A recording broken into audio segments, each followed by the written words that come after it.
दुर्भाग्य की बात है सोनम वांगचुक की गिरफ्तारी। आमिर खान की फिल्म है थ्री इडियट्स, उसमें जो किरदार है फुनसुक वांगडू का, वो इन्हीं की जिंदगी पर आधारित है। सबसे बड़ी बात कि सोनम वांगचुक को राष्ट्रीय सुरक्षा कानून जो है NSA, उसके तहत जेल में डाल दिया गया और राजस्थान के जोधपुर जेल में बंद कर दिया गया, जहाँ आसाराम बापू बंद है। पाकिस्तान से कनेक्शन बताया जा रहा है सर, इसमें कितनी सच्चाई है? ये तो बिल्कुल मतलब किस्सा तोता मैना है। इस देश में हो गया है कि जो सरकार के विरोध में बोले उसको कुछ फंसा दो, उसको कुछ ये कर दो। पाकिस्तान तो नरेंद्र मोदी भी जाते आते रहे हैं, तो उनका भी कनेक्शन हो गया। इसमें भी अडानी वाला फैक्टर है, क्योंकि जो अडानी? गौतम अडानी हैं, मोदी जी के जो आका हैं, उनकी बुरी नज़र लद्दाख की खनिज संपदाओं पर है। लद्दाख में जैसे धूप बहुत आती है, तो वहाँ सौर ऊर्जा की अपार संभावनाएं हैं, सोलर एनर्जी की। और यदि न्यायपालिका में रत्ती भर भी ईमानदारी बची होगी तो तुरंत NSA को ख़त्म किया जाएगा और सोनम वांगचुक की रिहाई के आदेश दिए जाएंगे। लद्दाख के सोशल एक्टिविस्ट सोनम वांगचुक की गिरफ्तारी हो चुकी है। क्या कुछ पूरा मामला है? इन सब मुद्दों पे बातचीत करने के लिए हमारे साथ पूर्व IPS अमिताभ दास सर हैं। सर बहुत बहुत स्वागत है जी, आपका। धन्यवाद आपका। सर क्या हुआ कि थ्री इडियट्स में उनकी कहानी सुनाई गई थी, दिखाई गई थी, अचानक से उनकी गिरफ्तारी कर ली गई? ये बहुत दुर्भाग्य की बात है सोनम वांगचुक की गिरफ्तारी।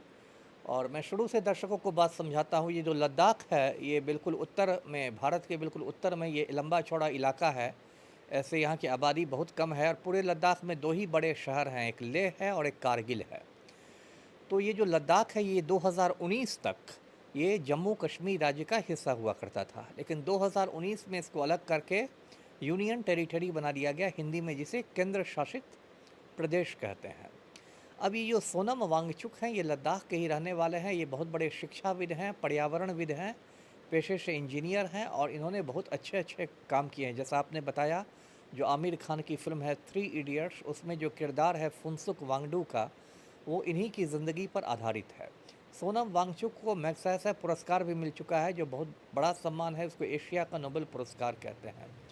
और सोनम वांगचुक ने वहाँ लद्दाख में हिम स्तूप बनाया है और उसमें क्या होता है कि जाड़े के समय बर्फ़ के रूप में पानी को इकट्ठा कर लिया जाता है और गर्मी में वो जब स्तूप पिघलता है तो उससे पानी खेतों में पहुँचता है।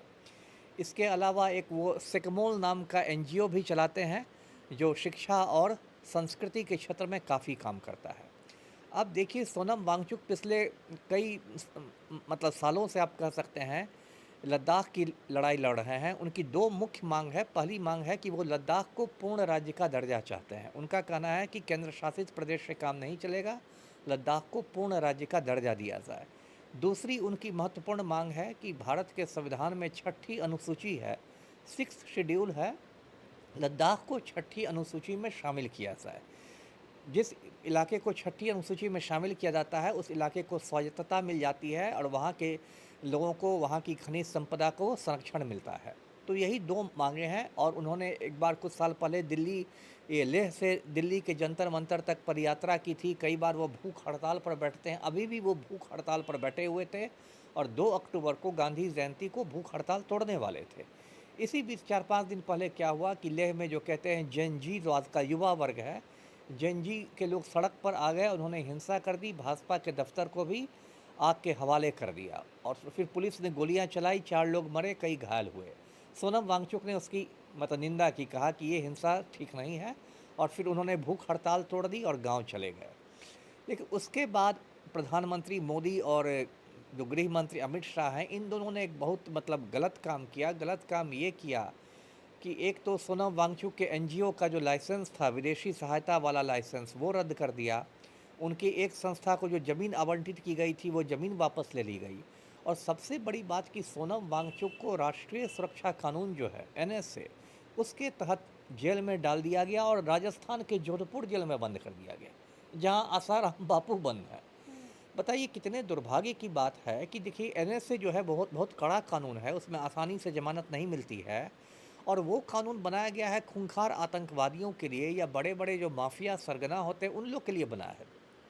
और सोनम वांगचुक जो इतने सम्मानित सामाजिक कार्यकर्ता हैं, जिन्होंने समाज सेवा इतनी की है और बिल्कुल अहिंसक व्यक्ति हैं, गांधीवादी रास्ते से संविधान के तहत संघर्ष करते हैं, उन पर NSA लगा के जेल में भेज देना, जोधपुर जेल में बंद कर देना, ये तो सरासर आप कहिए कि गुंडागर्दी है, तानाशाही है। इसकी दुनिया भर में आलोचना हो रही है।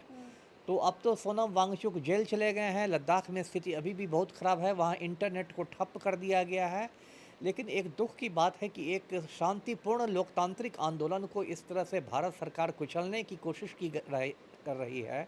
और इसमें भी अडानी वाला फैक्टर है, क्योंकि जो गौतम अडानी हैं, मोदी जी के जो आका हैं, उनकी बुरी नज़र लद्दाख की खनिज संपदाओं पर है ना? लद्दाख में जैसे धूप बहुत आती है, तो वहाँ सौर ऊर्जा की अपार संभावनाएं हैं, सोलर एनर्जी की। तो जो अडानी एनर्जी लिमिटेड है, वो वहाँ हज़ारों एकड़ ज़मीन लेके सौर ऊर्जा पैदा करना चाहता है।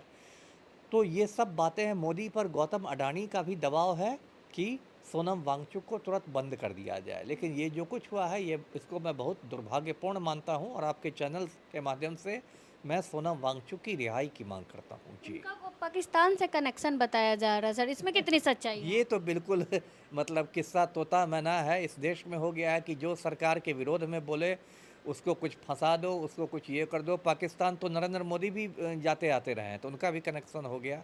ये सब बकवास है। ये सब पुलिस जो है वो राजनीतिक दबाव में गढ़ रही है। किससे गढ़ रही है? जो व्यक्ति शांतिपूर्ण आंदोलन कर रहा है, जो सोनम वांगचुक भारत माता के सपूत हैं, उन्होंने बार बार मांग की है कि जो चीन ने गलवान घाटी पर कब्ज़ा कर लिया, उसको खाली कराया जाए। और वैसे व्यक्ति को पाकिस्तान का एजेंट कहना, ये बहुत ही गिरी हुई ओछी राजनीति है, और पुलिस को इतना गलत काम नहीं करना चाहिए। बहुत जी। दिनों से वो हड़ताल पे, भूख हड़ताल पे जी, थे जी। सर। कई सारी वीडियो हमने देखी कि जी। बर्फ गिर रहा है फिर भी बिल्कुल, हड़ताल पे बिल्कुल, बैठा। बिल्कुल। लेकिन जो मेन स्ट्रीम मीडिया है वो इस मुद्दे को नहीं उठा रही थी, ऐसा क्यों सर? नहीं, नहीं, मेन स्ट्रीम मीडिया जिसको आप कहती हैं, वो बुनियादी रूप से गोदी मीडिया है। उसे मोदी के दलाल पत्रकार लोग बैठे हुए हैं, जिनको पत्रकार नहीं पत्तलकार कहते हैं।